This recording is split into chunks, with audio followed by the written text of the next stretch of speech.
You check your phone and immediately feel anxious. Your boss sends a neutral email and you're sure you're in trouble. But here's the thing, none of that anxiety was in the phone or the email. It was in the story your mind wrote before you even read the words. We all do this.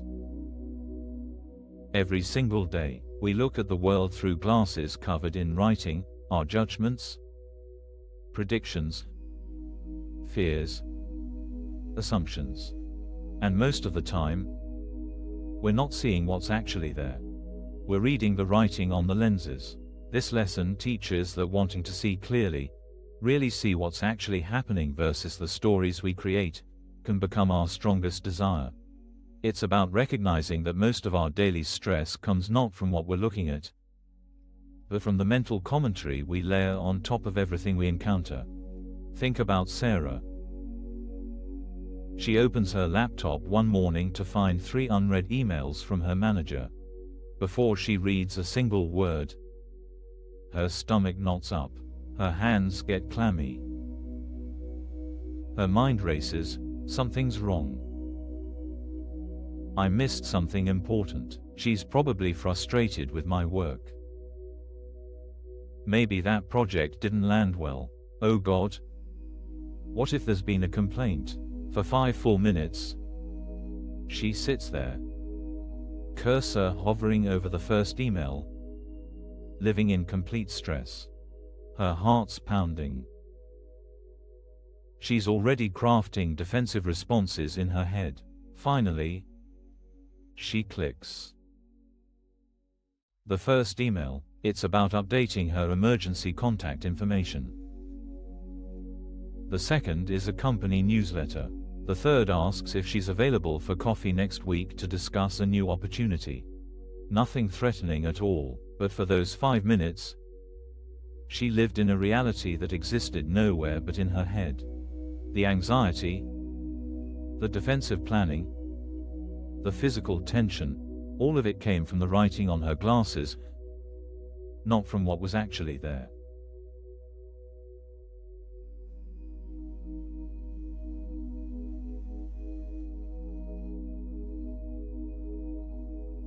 Here's what's fascinating. There's actually a tiny gap between when something happens and when our mind starts writing its story about it. It's maybe 1/10 of a second. But in that gap, there's just what is. The email notification.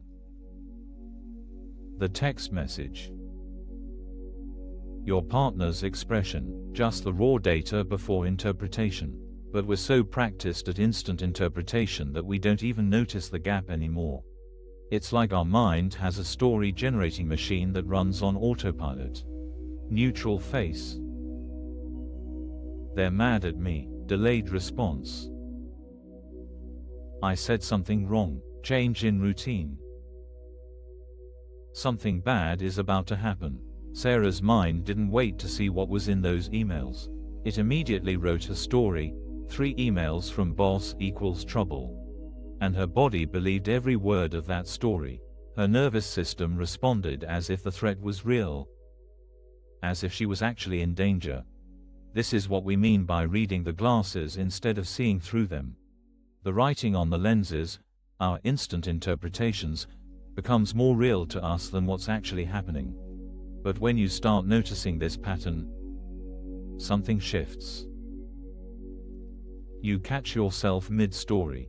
You realize, wait, I'm doing it again. I'm reading the glasses. And in that moment of recognition, you have a choice.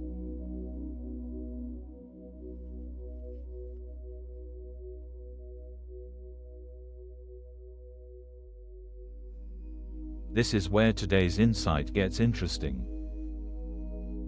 Because noticing the pattern is one thing, but actually wanting to see clearly, wanting it more than you want to be right about your assumptions, that's different. That's a fundamental shift in priority. Most of us are surprisingly attached to our interpretations. We'd rather be right about our fears than discover we were wrong. There's a strange comfort in confirming our worst assumptions. See, I knew they were upset with me. It's painful, but it's familiar. But what if you wanted something else more? What if you became genuinely curious about what's actually there when you look past your mental commentary? Sarah learned this the hard way. After the email incident, she started paying attention. She noticed how often she pre-wrote stories. The meeting invite that meant, "I'm in trouble." The quiet morning that meant, "My husband's angry." The friend who didn't text back immediately, which meant, "I've done something wrong." She realized she was exhausting herself with stories that usually turned out to be completely false. The meeting was about a promotion opportunity. Her husband was just tired. Her friend was in a movie.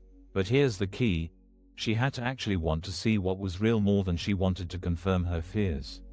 She had to value clarity over being right about her negative assumptions.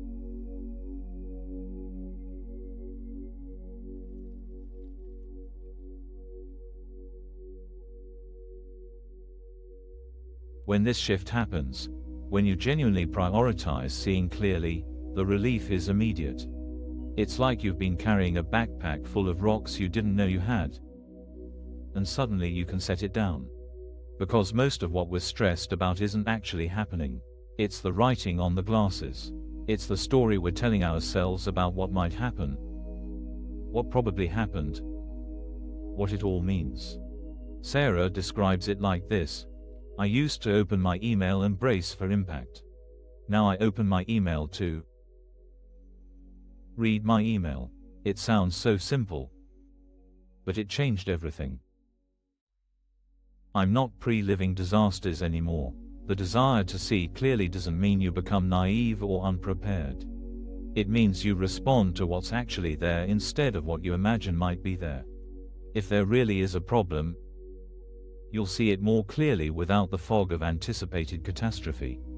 If there isn't a problem, you haven't wasted energy fighting ghosts. This is what the lesson means by making vision your strongest desire. Not some mystical vision, but simply the ability to see what's actually in front of you without the overlay of fear-based commentary.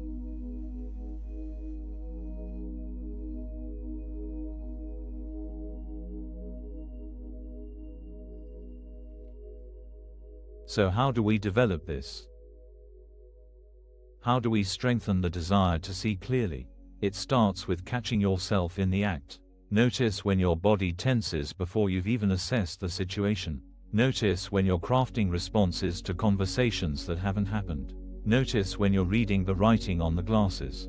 Then, in that moment of recognition, you pause.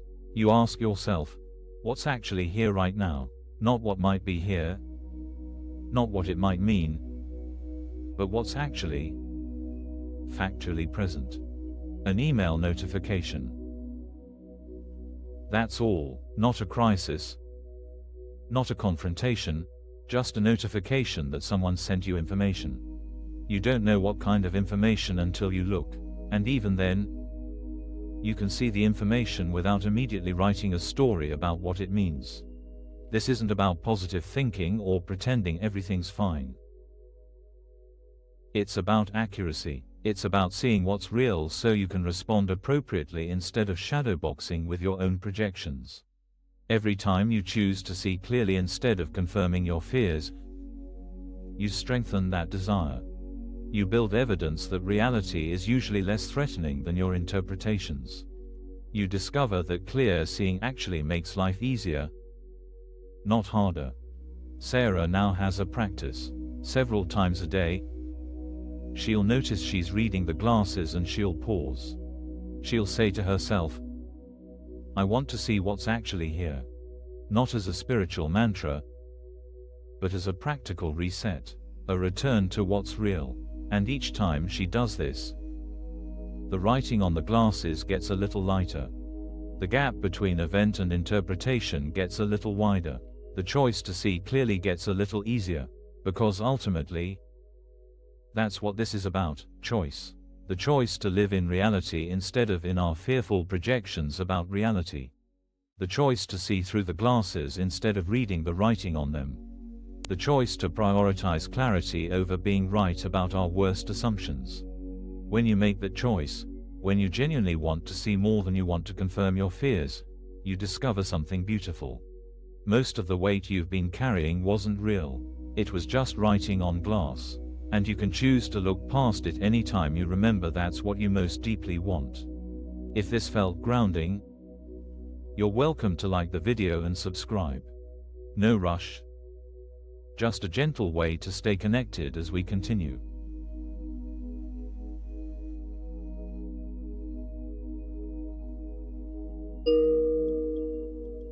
Let's find a comfortable position. Your body knows how to settle. Let it guide you. Take a breath that feels good to you, no special way. Just breathing. Notice where you are right now, the surface supporting you, the air around you. Just noticing. We've been talking about the writing on the glasses. All those stories our minds create. Right now, we can let those stories rest. Feel your shoulders. Are they carrying anything that isn't actually here? You can let them soften. Your forehead. Is it holding on to thoughts about later, about before? It can release. In this moment, there's nothing to figure out, nothing to predict, nothing to defend against. Just you, breathing, just this moment, being exactly what it is. If your mind starts writing stories, that's okay. You can notice the writing and choose to look past it. Choose to rest in what's actually here. The feeling of breath moving through you, the quiet rhythm of your heartbeat. The simple fact of being here. This is clear seeing. Nothing added. Nothing interpreted. Just what is. Notice how much lighter you feel when you're not carrying all those stories. When you're not pre-living problems that haven't happened. This clarity is always available. Whenever you notice you're reading the glasses, you can pause. You can choose to see what's actually here. Rest in this simplicity for a moment. No effort needed, just being. When you're ready, take a breath that feels like a gentle return. Wiggle your fingers. Move in whatever way feels good. You can bring this clarity with you. This choice to see what's real. It's always just a pause away. We're glad you practiced with us today. If it's helpful, a free digital copy of A Course in Miracles is available via the link in the description. You're also welcome to leave a short comment like, "I am grateful.